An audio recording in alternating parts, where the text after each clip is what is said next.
Hello everyone, welcome back to my channel. हम देखते हैं स्टार्टिंग वाले एपिसोड में टाइम जो इन्वेस्टिगेशन कर रहा था शुगर फैक्ट्री में कैसे आग लगी, और यहाँ पर टॉर्च जो अपने ऑफिस पे प्रेजेंटेशन दे रहा था तो चेन उसे नीचे गिराने की ट्राई कर रहा था कि अब तक इन्वेस्टिगेशन कहाँ पहुँचा, लेकिन उसकी बोलती बंद होती है जब यहाँ पर टाइम ना एंड मोमेंट पे एक क्लिप भेजता है जहाँ पर जिसने आग लगाई थी ना वो वहाँ गाड़ी से पास आउट हो रहा था तो उसकी पुलिस फ्रेंड की मदद से।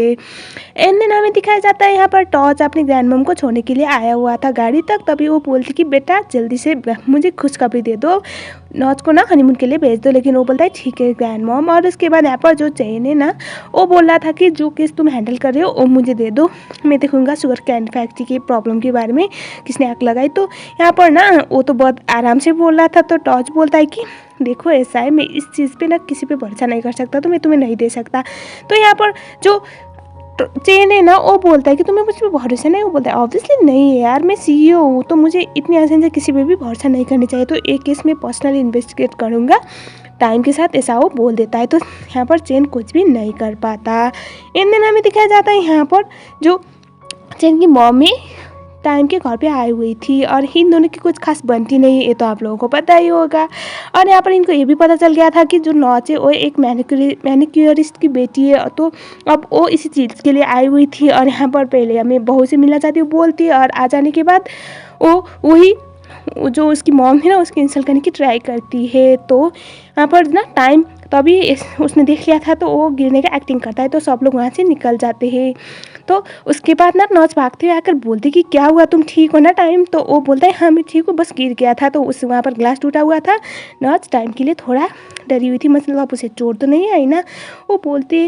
और तभी यहाँ पर मॉम आ जाती है। मॉम बोलते बेटा तुम ठीक हो ना, क्यों गिरे बेटा। तो वो यहाँ टाइम फुल एटीट्यूड में उठता है और ये सीन बाय गॉड बहुत अमेजिंग था। वो बोलता है कि मैं दूसरे के फटे में टैग लड़ा रहा था इसलिए गिर गया। ये सुनने के बाद जो उसकी आंटी की एक्सप्रेशन थी ना बहुत अमेजिंग थी। वो उस यहाँ पर नॉज को दिखता है, वो बोलता है कि मुझे आदत थी दूसरों की चीज़ों पे ऐसे नज़र डालने की, जैसे कि वो लोग क्या कर रहे थे, इसी चक्कर में मेरा पैर में चोट आ गया। तो वो चीज़ नहीं करनी चाहिए, वो अपनी सेहत के लिए अच्छी नहीं होती, ऐसा बोलता है। तो जो उसकी आंटी थी वो समझ जाती है वो क्या कहना चाहता है। इनने ना यहाँ पर नॉस ने भी उसके आंटी को कुछ सुना दिया था। अब कोई भी लड़के अपनी मॉम की इंसल्ट कैसे सहेगी। यहाँ पर ना टाइम सिचुएशन को संभाल लेता है, और यहाँ पर टाइम की मॉम के चेहरे पे स्माइल तो आप लोग देख ही सकते हो, क्योंकि जो वो चुप नहीं कर पा पाई थी ना वो टाइम ने एक बात कह के चुप करवा दिया। उसके बाद नॉज को बोलता है कि मुझे अंदर कमरे में ले चलो, हेल्प करो। तो यहाँ पर नॉज बोलते हैं ठीक है, और उसके बाद वो उसे कमरे में अपने हाथों के सहारे से ले जाने लगती है। एंड देन यहाँ पर क्या करता है ना टाइम उसे थोड़ा आगे जाने के बाद उसका हाथ पकड़ता है, बोलता है कि मेरे साथ चलो, और वो कमरे में चला जाता है। तो यहाँ पर वो बोलते तुम ठीक हो ना। तो वो बोलता है हाँ मैं ठीक हूँ, तुम्हें यहाँ पर जिस काम के लिए लिया गया है ना वही करो। वो बोलती है कि किस काम के लिए। तो यहाँ पर ना जो टाइम है वो बोलता है कि तुम यहाँ पर मेरी भाई की पेड वाइफ बन के आई हुई हो तो तुम्हें कुछ चीज़ें सहनी पड़ेगी। वो बोलती है इसका मतलब क्या है। तो यहाँ पर वो बोल रहा था कि तुम हमारी फैमिली के लिए प्रॉब्लम क्रिएट मत करो, जिस चीज़ के लिए तुम्हें यहाँ पर लिया गया है ना वही करो, उस पर फोकस करो, तुम अपने एटीट्यूड और घमंड को बीच में मत लाओ। तो वो बोलती कि तुम्हें क्या लगता है मैं अपनी मॉम की इंसल्ट इतनी आसानी से होने देती। तो यहाँ पर ना टाइम एक अच्छी बात बोलता है कि अगर तुम्हें अपनी मॉम की रेपुटेशन की इतनी परवाह थी, डिग्निटी की इतना परवाह था, तो तुम ना मेरे भाई की पेड वाइफ बन के नहीं आती, पैसों के बदले मेरे भाई से शादी नहीं करती। तो इतना कुछ कर चुकी हो तो इससे फर्दर भी ना वही करो जो तुम्हें करना चाहिए, हमारी फैमिली को एक्सपोज करने पे मत लगो। ये सुनने के बाद नॉज को बहुत बुरा लगता है। यहाँ पर नॉज बोलती कि डोंट वरी, जितना पैसा आपकी फैमिली मुझे पे किया है ना उससे फुल सर्विस मिलेगी आपको, आपकी फैमिली को, आपके भाई को, ये बोलती है। और यहाँ पर वो बोल रहा था कि क्या कहना चाहती हो। तो वो बोलते कि मैं नहीं वो तुम थे जो हमारी वेडिंग नाइट पे सडनली सीढ़ी से गिर गए और टॉस को हॉस्पिटल रहना पड़ा। हमारा तो फर्स्ट नाइट हुआ भी नहीं, और पहले जो बॉक था ना हमारा मतलब मेरा कंसीव करने का वो भी चला गया।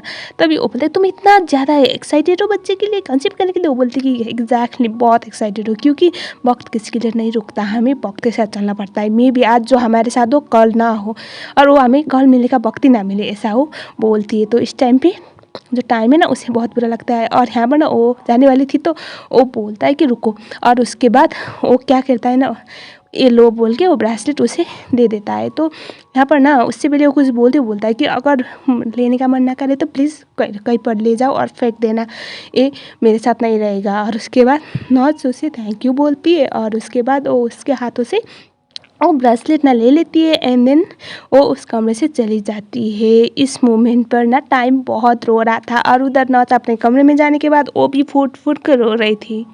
टाइम पूल के साइड पे बैठा हुआ था। यहाँ पर टॉर्च आता है तो टॉर्च उसे ज्वाइन कर लेता है। इन दिन यहाँ पर ना टॉर्च बोलता है कि मुझे लगता है अब मुझे नॉच के साथ बच्चे का प्रोसेस आगे बढ़ाने चाहिए। तो ये सुनने के बाद टाइम शॉक हो जाता है, क्या बोल रहे, मतलब ऑब्वियसली वो तो नहीं जाएगा।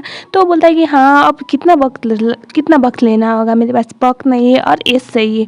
तो वो बोलता है कि मतलब, तो वो बोलता है हॉस्पिटल जाके हम प्रोसेस के बारे में पूछेंगे। प्रोसेस, कौन सा प्रोसेस? तो इस टाइम पे ना टॉर्च बोलता है कि नॉचर मैंने ना एक बात कही थी, डिसाइड किया था कि मैं उसे टॉर्च नहीं करूँगा, मतलब फिजिकल होके बच्चा पैदा नहीं करेंगे, हम आर्टिफिशियली करेंगे बच्चा GIFT प्रोसेस के थ्रू। ये सुनने के बाद वो बोलता है रियली नॉच, और ये बात के लिए मान गई थी। तो वो बोलता है कि हाँ नॉच, जब मैं पहली बार नॉच से मिलने गया था ना, मैंने उसे सारी सच्चाई बता दी थी, तो वो इस बात के लिए मान गई थी और हम वही करने वाले।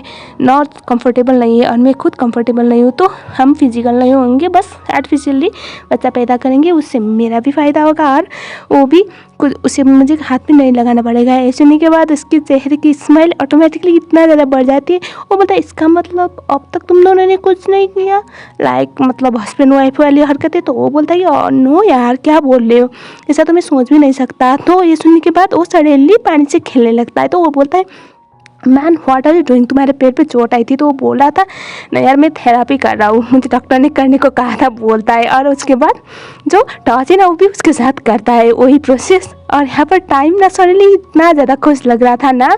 और उसके बाद यहाँ पर नॉच को पता चलता है कि उसकी मॉम को किसी बाइक ने ठोक दिया है, मतलब नॉच ना बैड वे, मेरा यूज ऑफ जो ओडे नहीं ऐसा ही है, सॉरी गाइज। तो वो जल्दी से बाहर निकलती है तो एक जो बाइक वाला था ना पारुट, वो उसे फॉलो कर रहा था। यहाँ पर ना कोई और ना होने की वजह से जो हमारा हीरो है ना वही उसे ले जा रहा था।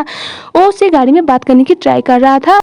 पहले तो यहाँ पर टाइम नॉच को ये बोलता है कि फिक्र मत करो, तुम्हारी मॉम ज़्यादा इंजोर नहीं होंगे। और उसके बाद नॉच बोलती है कि हाँ वही सोच रही हो। और वो पूछता है कि तुम दोनों ने GIFT करने के बारे में कब सोचा? तो पूछती है कि मुझे क्यों पूछ रहे हो?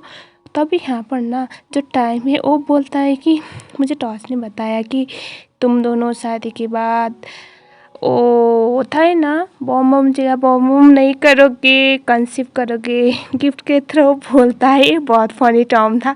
तो नॉच बोलती कि मैं क्यों ऐसा करूँगी, तो वो कुछ भी नहीं बोल पाता। तभी यहाँ पर सडनली कोई फॉलो कर रहा था, ऑब्वियसली पारुट। तो पारुट मतलब चेन का सबऑर्डिनेट। और यहाँ पर वो नोटिस करता है, उसके बाद वो गाड़ी को भगाता है, नॉच को भी बताता है कोई हमें फॉलो कर रहा है। और वो बहुत ज़्यादा आगे चले जाती है और गाड़ी रोकने के बाद जो पारुट है ना वो उसे बोलता है कि तुम मुझे फॉलो क्यों कर रहे हो? तो वो बोलता है नहीं हमारा रूट सेम है, बस इतना ही है। तो यहाँ पर अब सीधे तो नहीं बोल सकते ना कि तू ही मुझे फॉलो कर रहा था।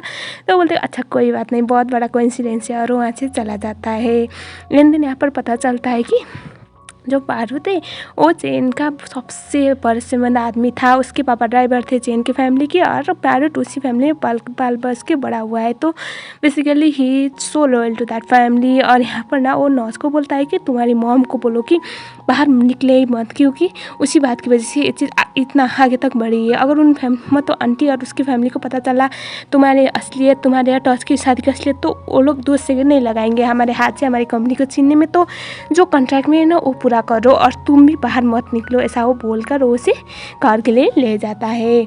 और अब ये लोग चले गए थे हॉस्पिटल पे। सॉरी गाइस मैंने थोड़ा सा सीन काट दिया था जहाँ पर टाइम की मॉम नॉच को सुना रही थी और वो उसकी मॉम को घर से बाहर निकल के बोल रही थी। हॉस्पिटल में आने के बाद अब प्रोसेस तो उन लोग स्टार्ट कर चुके थे और उसे अपनी मॉम का कॉल आता है। वो बोल रही थी कि जो टॉर्च है ना उसने डॉक्टर भेजा था मेरी तबीयत जानने के लिए। ये सुनने के बाद वो फ़ोन रखती है। अब वो मॉम के पास तो नहीं जा पाई ड्यू टू सम रीज़न, वही चैन की फैमिली को पता चलता। और यहाँ पर वो टॉर्च बोलती है थैंक यू सो मच। तो टॉर्च बोलता है मैंने तो नहीं किया। तो वो बोलती कि मैंने नहीं किया मतलब डॉक्टर ने तो कहा, तो तुमने भेजा था, थैंक यू सो मच। तो वो यहाँ पर ना जो टॉर्च है वो बोलता है कि आई थिंक टाइम ने भेजा होगा, एक्चुअली टाइम ऐसा ही है, अब वो तुम्हें समझने लगा होगा, मुझे खुशी है इस बात की, ऐसा वो बोल लेता है। ये सुनने के बाद नॉच कुछ भी नहीं बोलती। जब शाम को टाइम आता है तो नॉज बोलती है कि तुमने डॉक्टर को भेजा है मॉम को देखने के लिए। वो बोलता है नहीं। तो यहाँ पर टॉस ने कहा ऐसा। वो बोलती है तो उसे बोलता है कि अगर तुम्हें पता है तो मुझे पूछ क्यों रही हो। और वो वहाँ से जाने लगता है तो उसे एक ड्रिंक देती है और खाने के लिए बोलती है। तो जब वो पी लेता है तो वहाँ पर लिखा हुआ था थैंक यू। ये देखने के बाद वो देख कर हंसता है। बोलता है कि बस थैंक यू बोलने के लिए इतना ड्रामा करने की क्या ज़रूरत थी। वो बोलती है कि रियली थैंक यू। और तभी वो बोलता है इट्स ओके। और उसके बाद यहाँ से वो जाने लगता है तो सडनली वो रुक जाता है और पीछे मुड़ता है। वो पूछती क्या हुआ है तो एक्चुअली वहाँ दीवार पे चिपकली थी। वो बोलती है तुम इस चीज़ से डरते हो, इतना क्यूट है। मैं जूलॉजिस्ट हूँ फिर भी मुझे ये चीज़ क्यूट नहीं लगती, लेकिन उसे क्यूट लग रही थी। और तभी यहाँ पर वो बोलती कि अरे यार इतना खतरनाक है। और वो बोल रही थी कि डरो मत, लेकिन तभी वो छिपकली नीचे गिर जाती है। तो यहाँ पर टाइम उसे उसके पीछे पीछे पीछे जा रहा था तो दोनों वहाँ से भाग जाते हैं। और थोड़ा दूर आने के बाद वो बोलती कि तुम तो बोले थे तुम नहीं डरती है, तुम भी भागी। तो यहाँ पर नॉज बोलती कि मैं बस शॉक हो गई थी। और तभी यहाँ पर मॉम आ जाती है, पूछती है कि क्या हुआ। तो यहाँ पर टाइम बोलता है कि छिपकली थी मॉम। तो यहाँ पर ना बोलती है बेटा तुम अब तक डरती हो छिपकली से। तो यहाँ पर जो नॉज ने कहा था वही डायलॉग चिपकाता है टाइम की, नहीं मैं शॉक हो गया था, डरता नहीं हूँ। तो वो उस अंदर चला जाता है। इस टाइम पे वो बोलती कि ये तो बचपन से ही डरता है, ऐसा वो बोल रही थी। और उसके बाद यहाँ पर टॉस ना नॉज को एक जगह पे ले जाता है। वहाँ पर ना उसने नॉज के लिए एक आर्ट गैलरी जैसा बनाया था। एक्चुअली उसके पापा को प्लांटिंग की शौक था, तो यहाँ पर अब नॉज यहीं पर रह सकती है, कुछ भी कर सकती है। उसे अब बाहर जाने से तो रेस्ट्रिक्ट किया गया था। तो ये बात सुनने के बाद नॉज बहुत खुश होती है, बिकॉज उसे बहुत ज़्यादा पसंद था बाहर जाना और वो बहुत काम करती थी। सडनली सब कुछ बंद कर दिया। इसके लिए वो टॉस को थैंक यू बोलती। तो टॉस बोलता है कोई बात नहीं, तुम मेरे लिए बहुत कुछ कर रही हो। यहाँ पर नॉज अपना जो पोर्टफोलियो उसने बनाया था ना वो पिक्चर्स दिखाने लगती है। तो वहाँ पर ना बहुत सारे थे, जिनमें से एक वो भी था जो उसने टाइम के साथ बनाया था। वो देखने के बाद वो बोलता है ये तो बहुत खूबसूरत थे। तो यहाँ पर वो बोलती कि किसी ने मेरी मदद की थी, तो तुम्हारा बॉयफ्रेंड। तो यहाँ पर ना वो बोलती कि वो इस बात के लिए श्योर नहीं था, हमारा रिश्ता क्या था हम दोनों को ही पता नहीं था। और तभी वो उसे बोलता है कि तो, और तब यहाँ पर वो बोलते कि उसके बाद मैंने उससे कांटेक्ट खो दी।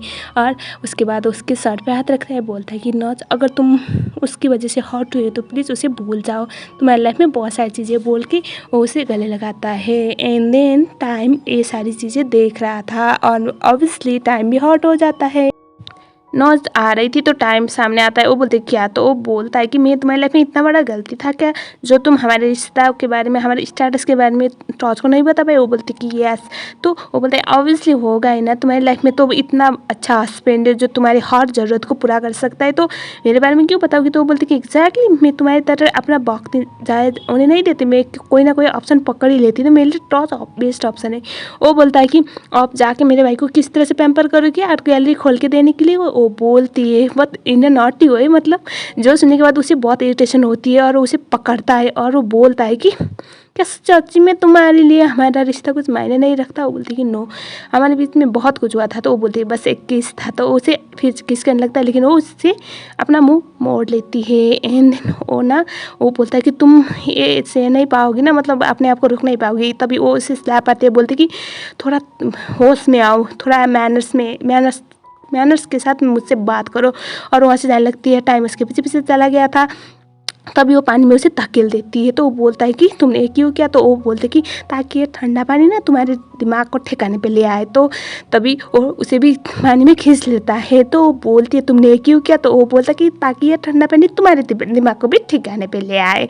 उसके बाद दोनों एक दूसरे को पानी से मार रहे थे, मतलब होता है ना not in a bad way. तब यहाँ पर एक हेल्पर निकलती है, बोलती कि यार रात के टाइम पे पानी के साथ कौन खेल रहा है। तब यहाँ पर नॉच क्या करती है ना, टाइम को पानी के अंदर धकेल देती है सर से। तो वो बोलते अरे मैं हूँ। तो यहाँ पर वो बोलती है कि नॉच बेटा इस टाइम पे पानी में क्या कर रही है। तो वो बोलती कि मेरा ईयरिंग खो गया, तो मैं वो ढूंढ रही थी। वो बोलते मैं आके हेल्प करूँ। नहीं नहीं नहीं नहीं आप जाइए, मैं ढूंढ लूँगी बोलती है। तो वो बोलती ठीक है बेटा मैं जाती हूँ। तभी टाइम को बाहर निकालती है और फिर से वो पीछे मुड़ के बोलती कि एक्चुअली ना नॉच बेटा मैंने तुम्हारे लिए मैंगोज ले रखे थे और मैंगो की जो सूप है ना तुम बहुत अच्छी बनाती हो, मैंने सुना और सबको पसंद है, ऐसा बोल रही थी। वो बोलती कि ठीक है। और यहाँ पर टाइम पानी के अंदर ऑलमोस्ट उसकी सांसें रुकने वाली थी और वो बोलती कि ठीक है आप जाइए मैं निकलती करती हूँ तभी फिर से वो पीछे मुड़ती है, तो यहाँ पर टाइम को फिर से पानी के अंदर निकालती है और बोलती कि टाइम को ना बहुत ज़्यादा पसंद है और तुम अच्छे से बनाना, और तुम इतने टाइम से पानी में क्या कर रहे? तो वो बोलती कि अरे मैं निकलने वाली हूँ, प्लीज़ आप वापस मत आना, आप जाइए, सो जाइए, आपकी रेस्ट करना ज़रूरी है, आपको स्ट्रेस में लेना इस तरह से सही नहीं, बोल के वहाँ से भेज देती है। उसके बाद टाइम पानी से बाहर आता है, बेचारी की तो ऑलमोस्ट सांसें रुकने वाली थी। और अब हॉस्पिटल वाला सीन, जहाँ पर फर्स्ट प्रोसेस उन लोगों ने कर लिया था बॉडी चेकअप।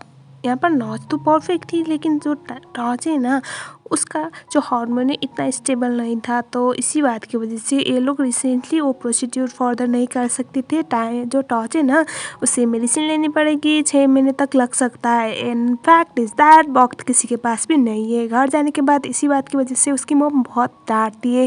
वो बोलती कि इतना टाइम नहीं है हमारे पास, तुम लोग वही कर सकते हो जो नॉर्मल लोग करते। तो यहाँ पर जो टॉच है ना, साफ साफ मना कर देता है और वो बोलता है कि मैंने बहुत ट्राई किया मॉम आपको प्राउड फील करवाने के, लेकिन आप हमेशा मेरी वजह से डिसअपॉइंट हो जाती है, आई एम सॉरी बोल के वहाँ से निकल जाता है।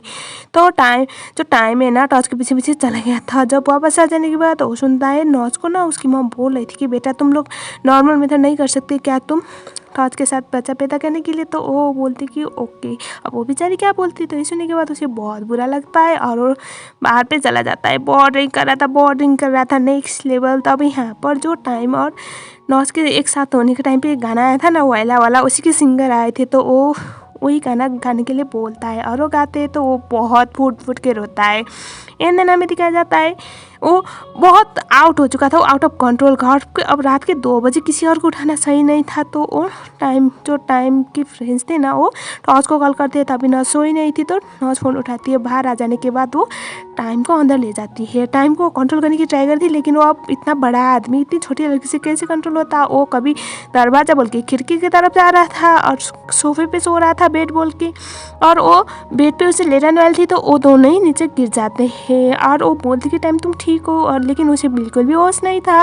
और वो क्या करता है ना, जब वो उठने वाली थी ना, तो उसे गले लगाता है और इस मोमेंट पे नॉच बहुत ज़्यादा रोने लगती है। लिटरली उस वो जो अब तक जो इमोशन छुपा के रखा हुआ था ना, वो फूट के आ रहा था। वो उसकी आंखों से आंसू रुक नहीं रहे थे। और यहाँ पर वो जो टाइम है ना, वो उसे बहुत प्यार से गले लगाता है और वो बोलता है थैंक यू सो मच। और ये इतना प्यारा मोमेंट था, मैं आपको बता नहीं सकती। इस ड्रामा का यूएसपी ये कि इन दोनों की केमिस्ट्री बहुत अमेजिंग है। और यहाँ पर जो टॉर्च है ना, वो उठता है तो दिखता है कि नॉच तो नहीं है रूम में, तो वो ढूंढने लगता है नॉच को। और इसी के साथ साथ ये वाला एपिसोड यहीं पर ख़त्म हो गया। आई जस्ट होप आपको मेरी वीडियो पसंद आती होगी। अगर आती है तो प्लीज़ मेरी वीडियो को लाइक ज़रूर करना। अगर आप लोग मेरे चैनल में नए हो तो चैनल को सब्सक्राइब जरूर कर लेना। और ये ड्रामा इस हफ्ते नहीं आया है तो नेक्स्ट वीक आएगा, ऑनगोइंग ड्रामा है ना, इसीलिए मे बी आपको इसके फर्दर पार्ट्स के लिए नेक्स्ट थोड़ा वक्त इंतज़ार करना पड़ेगा। आई जस्ट होप आप लोग मेरी सिचुएशन को समझेंगे। Thank you so much for watching.